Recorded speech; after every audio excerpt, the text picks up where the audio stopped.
Film नायक में जैसे अभिनेता अनिल कपूर फैसला ऑन द स्पॉट सुनाते थे, कुछ वैसा ही किरदार आजकल मंत्री परवेश वर्मा का दिख रहा है।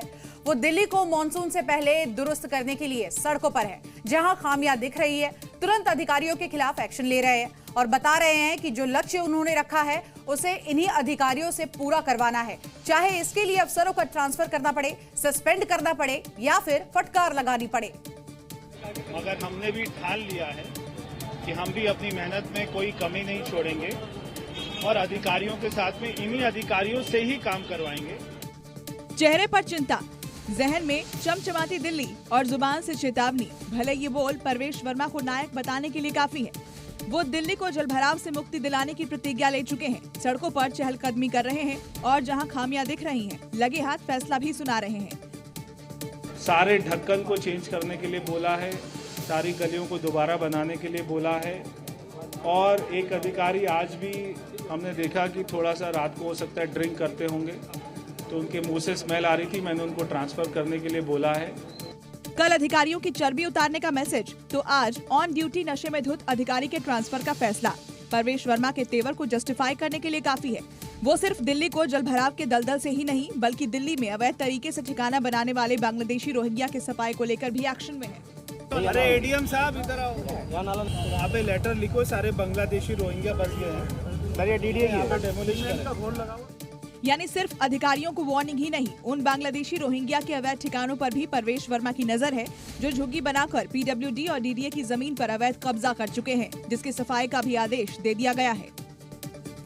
दिल्ली में वादों के मुताबिक बीजेपी की सरकार महिला सम्मान योजना की घोषणा कर चुकी है। गरीब महिलाओं के खाते में 2500 देने के लिए फॉर्मेलिटीज भी पूरी की जा रही है, लेकिन आम आदमी पार्टी अब उसी 2500 के लिए सड़कों पर उतर चुकी है। दिल्ली की पूर्व सीएम आतिशी कार्यकर्ताओं के साथ प्रदर्शन कर रही है और पूछ रही है कि महिलाओं के खाते में 2500 आखिर कब आएंगे। प्रदर्शन की ये तस्वीर उन वादों पर चोट है जिसे चुनावी सीजन में महिलाओं के लिए किया गया था। आम आदमी पार्टी 8 मार्च की याद दिला रही है और पूछ रही है, इतने दिन बीत गए, खाते में 2500 कब आएंगे।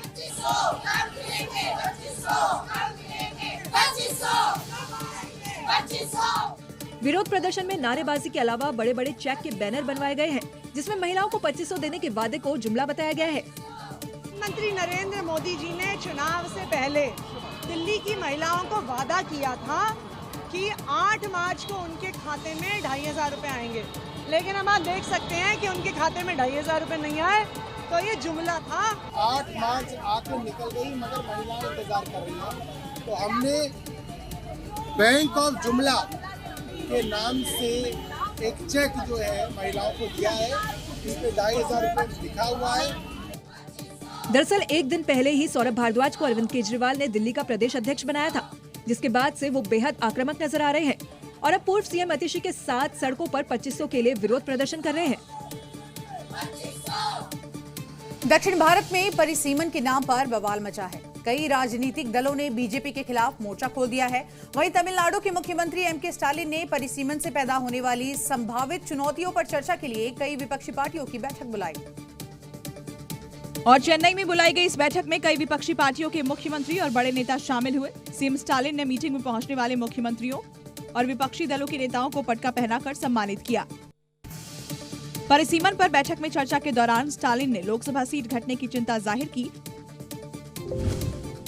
और वर्तमान जनसंख्या के हिसाब से निर्वाचन क्षेत्रों के परिसीमन का विरोध किया और सभी विपक्षी दलों से इसका पुरजोर विरोध करने की अपील की। बैठक में स्टालिन ने कहा कि परिसीमन के बाद संसद में जनप्रतिनिधियों की संख्या कम हो सकती है और इससे संसद में विचार रखने की उनकी ताकत कम हो जाएगी। वहीं बैठक में तेलंगाना के मुख्यमंत्री रेवंत रेड्डी ने भी वर्तमान जनसंख्या के हिसाब से निर्वाचन क्षेत्रों के परिसीमन पर आपत्ति जताई। We are one country, be respected, but we cannot accept this proposed delimitation because of it will politically limit us. It will punish us for being performing states.